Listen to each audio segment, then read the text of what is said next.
The phone call came at 2:47 a.m. I knew it was Michael before I even looked at the screen. My twin brother had perfect timing, even from Tokyo. Even when it came to ruining my life. "Sarah, are you alone?" His voice had that careful quality he used when he was about to deliver bad news. The last time he sounded like that, he was calling to tell me our father had his first heart attack. I glanced at the empty space beside me in bed. "James is at the hospital, emergency craniotomy." "Why?" There was a pause. Too long. I could hear the ambient noise of his hotel lobby, the soft ping of an elevator, footsteps on marble. "Sarah, I need you to check something for me. Is James definitely at the hospital right now?" My chest tightened. "Michael, what's going on?" "Just check. Call the hospital, make sure he's in surgery." I was already pulling up my phone, fingers shaking as I dialed Massachusetts General. The night supervisor picked up on the second ring. "Dr. Chen," she said warmly. "Calling about your husband?" Dr. Morrison had to postpone the craniotomy. Patient stabilized, so they moved it to tomorrow morning. He left about 20 minutes ago, should be home soon. The room tilted. "He left? 20 minutes ago?" "Yes. Is everything okay?" I hung up. Put Michael on speaker. "He's not in surgery. They postponed it. He left the hospital 20 minutes ago." "Sarah." Michael's voice dropped to barely a whisper. "That's impossible, because I'm looking at him right now. He's standing 15 feet away from me in the lobby of the Grand Hyatt Tokyo, checking in with a woman I've never seen before." They're laughing. She just touched his arm. "Sarah, he's wearing his Harvard Medical School ring. The one you gave him for your anniversary." My mouth went dry. "Michael, that's not funny. I'm not joking. I thought I was seeing things, so I called you first. But Sarah, it's James. Same height, same build, same way he pushes his hair back when he's listening. Same everything." I heard the front door open downstairs. Atlas, our rescue German shepherd, should have been barking. He always barked when James came home. But there was only silence, then footsteps on the stairs. "Michael, someone just walked into my house." "Don't hang up. Stay on the line." James appeared in the bedroom doorway. Navy scrubs, white coat draped over his arm, that tired smile he always had after a long shift. Everything normal. Everything exactly right. Except my brother was watching him check into a hotel in Tokyo. Right now. "Hey babe," James said. "Sorry, I know it's late. Surgery got postponed." He moved toward me, leaned down to kiss my forehead. His lips felt cold. I pulled away slightly, kept the phone against my ear. "How was the hospital?" "Exhausting. The patient stabilized, so we're doing the craniotomy in the morning instead." He started unbuttoning his shirt. "I'm going to grab a quick shower." Michael's voice in my ear. "Sarah, he's still here." He just handed his credit card to the front desk. The woman with him is wearing a red dress. Designer. She's got her hand on his back. I watched my husband walk into our bathroom, heard the water start running. Everything in me wanted to scream, to demand answers, but something stopped me. Some survival instinct told me to stay calm, to gather information first. "Michael," I whispered. "Take pictures. Everything. Don't let him see you." "Already doing it." "Sarah, what the hell is going on?" "I don't know. But something's very wrong." I stayed on the phone with Michael for another 20 minutes, until James came out of the shower and climbed into bed beside me. I pretended to be asleep, feeling his weight on the mattress, listening to his breathing settle into sleep patterns. But my mind was racing. Atlas still hadn't barked. Atlas loved James, always greeted him with enthusiastic jumps and tail wags. But tonight, I realized, our dog hadn't even come upstairs. That was wrong. Everything was wrong. When James's breathing deepened into actual sleep, I crept downstairs. Found Atlas in his bed in the living room, awake, watching me with anxious eyes. I knelt beside him. "What is it, boy?" I whispered. He whined softly, wouldn't look toward the stairs where James was sleeping. "Dogs know. That's what everyone says. Dogs know." I went to my study, locked the door, and opened the photos Michael had sent. James, clear as day, in the lobby of a Tokyo hotel. James, leaning close to a beautiful woman with platinum blonde hair. James, signing the hotel register. James, walking toward the elevators with his arm around her waist. The timestamp showed they were taken while James was in our bathroom. While he was in our house. I pulled up my laptop and started searching. Started with the basics. James Morrison, twin brother, adoption records. Nothing. We'd been together for 8 years, married for 6. I knew his family. Only child. Parents died in a car accident when he was in college. No siblings, no cousins, no extended family to speak of. It was one of the things we'd bonded over. I had Michael, but otherwise we were both pretty alone. But people don't just have identical doubles walking around. Not unless they're twins. And if James had a twin, why wouldn't he know? Why wouldn't he tell me? Over the next week, I started noticing things. Small things. The James in my house suddenly preferred his coffee with 2 sugars instead of 1. He started using a different aftershave. Said he wanted to try something new. His laugh had a different timing, a beat too fast. When I played our song, Ella Fitzgerald's Someone to Watch Over Me, he didn't automatically pull me close like he used to. He just smiled and kept reading his medical journal. In bed, there were differences too. Subtle ones. His touch was slightly firmer, his rhythm different. The first time, I convinced myself he was just tired, stressed about a difficult case. But it kept happening. And there was something else. Something I couldn't quite identify until the 4th night, when I pressed my ear to his chest and listened. No murmur. James had patent foramen ovale. A small hole in his heart from birth. Harmless, but I could always hear the murmur when I listened. A soft whooshing sound that was as familiar to me as his voice. I'd fallen asleep to that sound for 6 years. This man's heart was completely silent. I pulled away, suddenly cold. Forced myself to act normal. "You okay?" he asked. "Just tired." I kissed his shoulder, moved to my side of the bed, and stared at the ceiling until dawn. Michael called every day with updates. The James in Tokyo was still there, still with the woman. They went to business meetings together. Had dinner at Michelin-starred restaurants. She introduced him as her associate, Dr. Morrison, though Michael couldn't figure out what kind of business a neurosurgeon would have in Tokyo that involved expensive dinners and luxury hotels.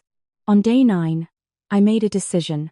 I called in sick to the hospital, something I almost never did, and went to James's office at Mass General. His secretary was surprised to see me.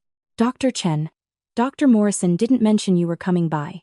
Just wanted to drop off his lunch," I lied, holding up a bag from his favorite deli. "Is he in surgery?" "Oh no, he's in his office. Been there all morning reviewing scans. You can go right in." My heart hammered as I walked down the familiar hallway. Knocked on his office door. "Come in." I opened the door. James looked up from his computer, smiled. "Sarah, what a nice surprise." He stood, came around the desk to kiss me. I let him, even as my skin crawled. "Brought you lunch." I set the bag on his desk, glanced at his computer screen. Patient scans. Notes in his handwriting. Or what looked like his handwriting. "You're the best." He opened the bag, pulled out the sandwich. Took a bite. "How's your day?" "Good. Busy." I moved closer to his desk, saw the framed photo of us from our wedding. Saw his diplomas on the wall. Harvard Medical School. Johns Hopkins for residency. Everything exactly as it should be. "James, can I ask you something?" "Of course. Do you have any siblings? Anyone you've never told me about?" His expression didn't change. Not even a flicker. "Sarah, you know, I'm an only child.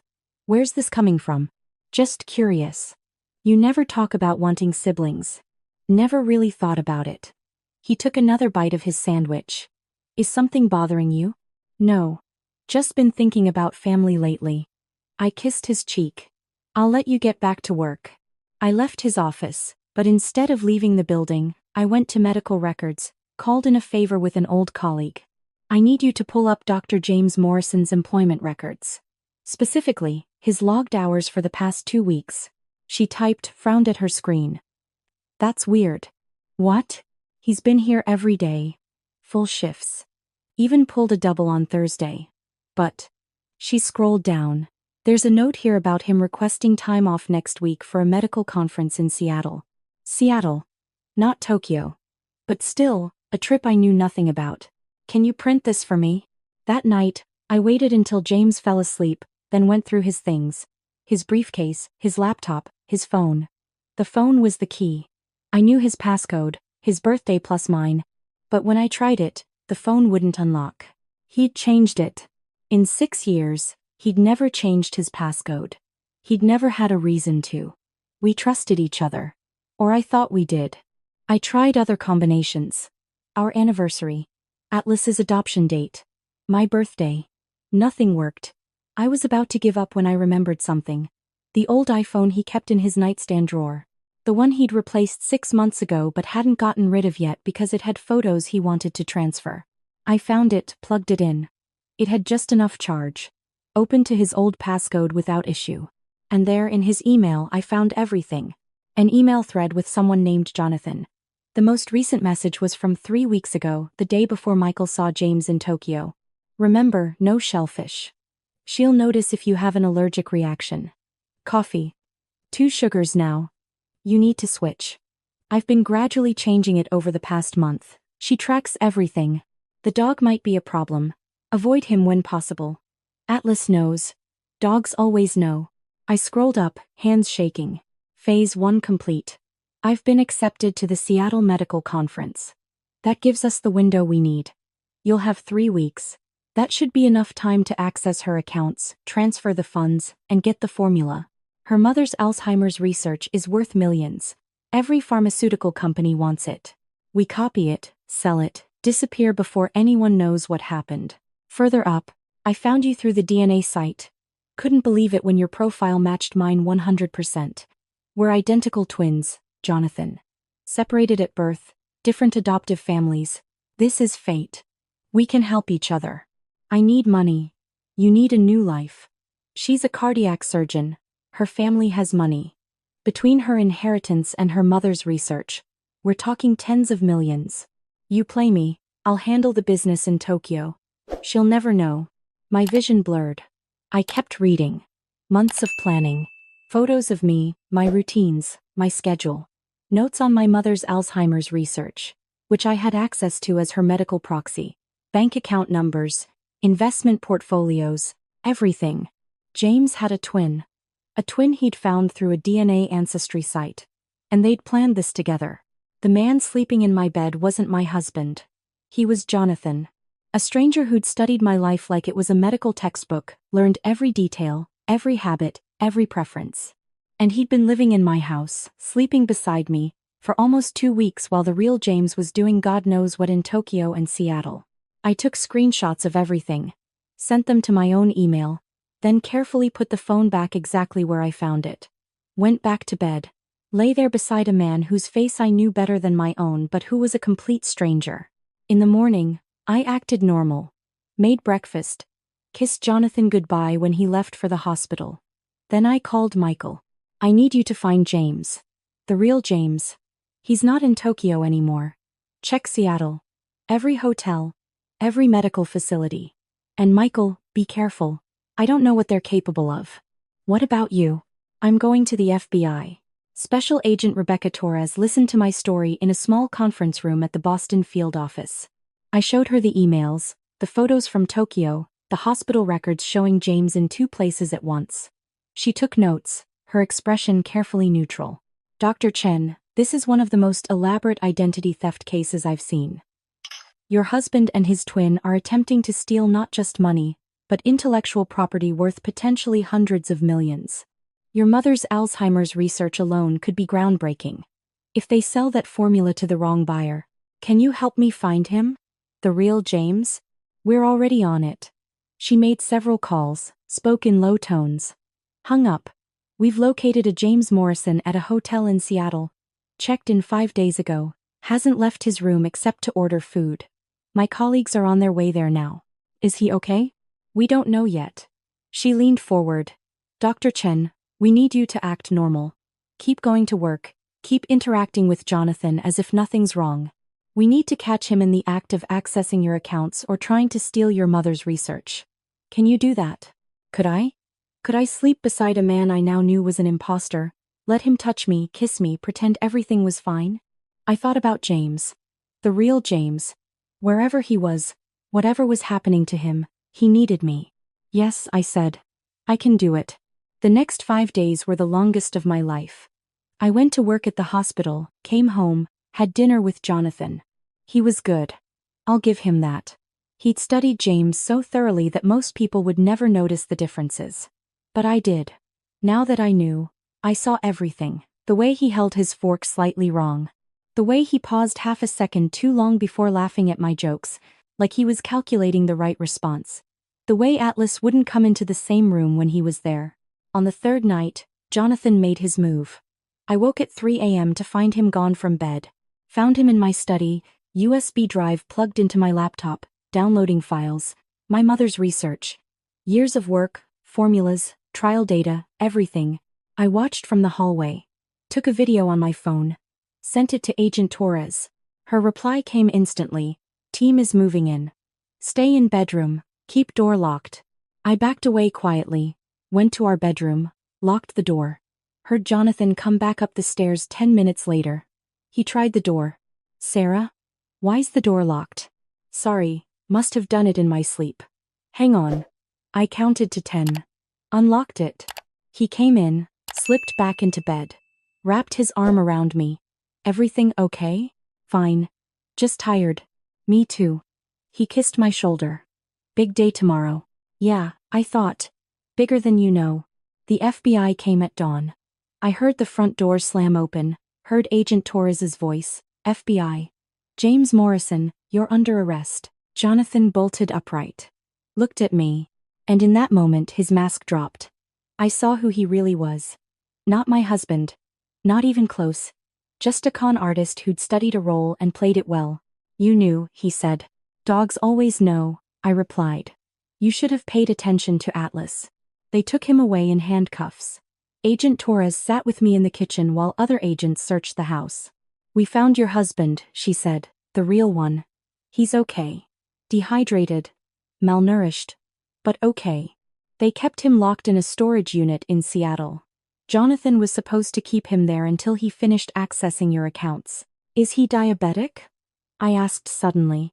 James is diabetic. If he didn't have his insulin, he's in the hospital now.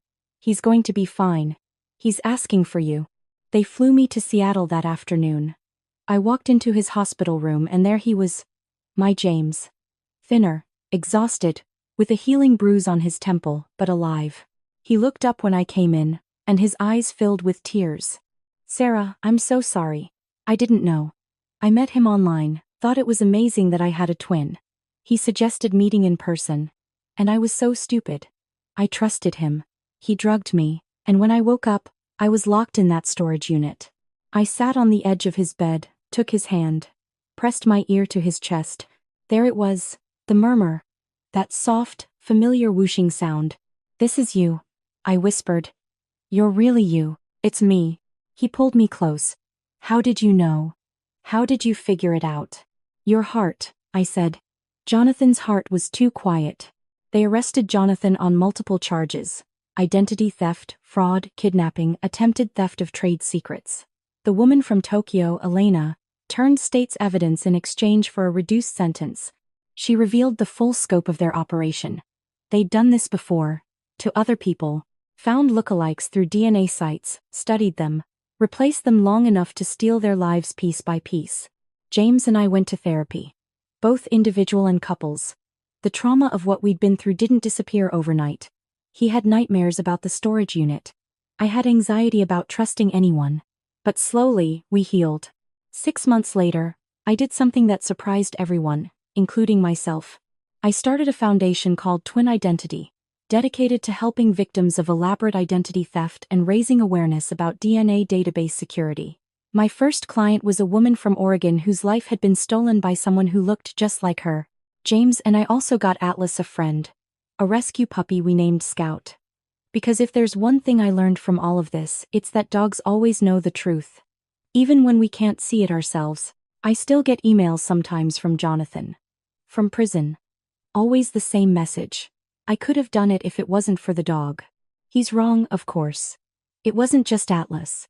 It was the murmur in James's heart, the coffee with 1 sugar instead of 2, the laugh that was half a beat off. It was the fact that even when I couldn't trust my own eyes, I could trust the feeling in my gut that something was wrong. Love isn't just about knowing someone's face or their routines. It's about knowing their heart. Literally, in our case, and no one, no matter how good they are, can fake that. I'm freezing. I'm bleeding. Slowly fading away. But don't worry, I'm fine.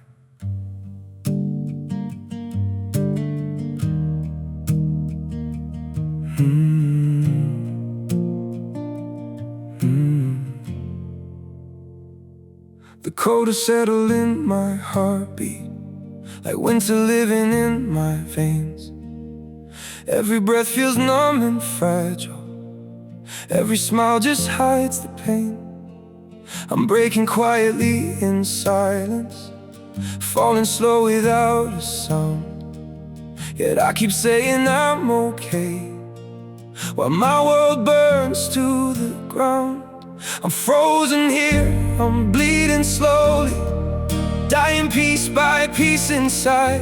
But I still whisper, it's alright, just to keep you from goodbye. I'm shattered, love, but don't you worry, I'll pretend till my last breath. Even while my soul is fading, I'll say everything's okay. Maybe pain just learned to live here. Maybe sorrow feels like home. So I wear my wounds like armor and survive them all alone. I'm frozen here, I'm bleeding slowly, dying piece by piece inside. But I still whisper, it's alright, just to keep you from goodbye. I'm shattered, love, but don't you worry, I'll pretend till my last breath. Even while my soul is fading, I'll say everything's okay. If you ever see me smiling, no, it's just my last defense. 'Cause sometimes love means hiding how much you're suffering. No, I'm frozen here, I'm bleeding slowly, dying piece by piece inside. But I still whisper, it's alright, just to keep you from goodbye. I'm shattered, love, but don't you worry, I'll pretend till my last breath. Even while my soul is fading, I'll say everything's okay. It's okay.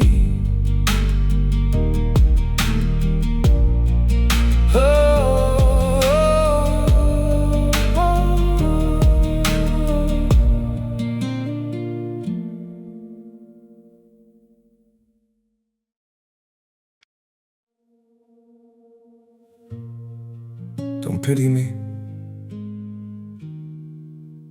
My heart doesn't need your mercy. I can still stand on my own.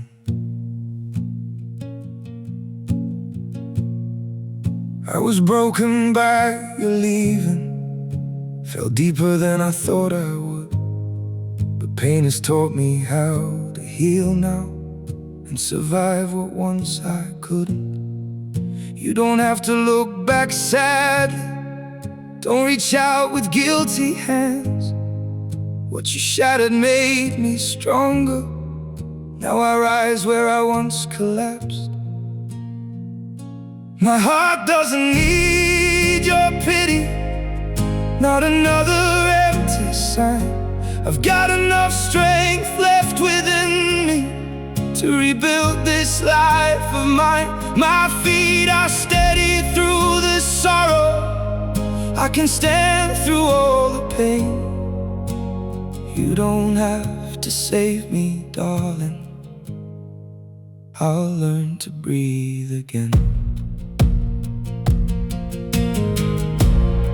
I once begged for your affection, Now I've learned my worth in scars, and the man you left in pieces found his own way through the dark.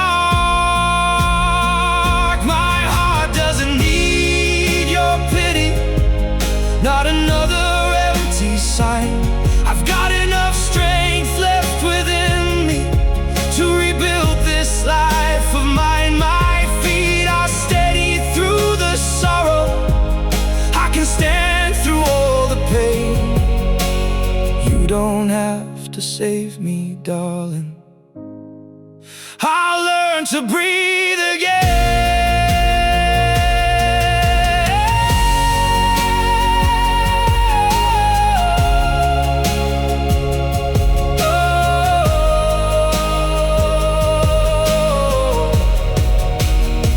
So keep your sympathy behind you, I don't need what's left undone.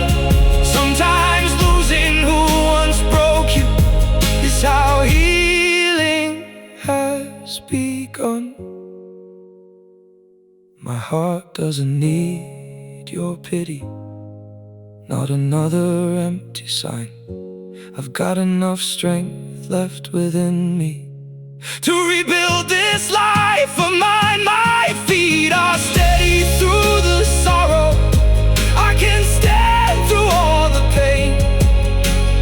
You don't have to save me, darling, I'll rise alone again.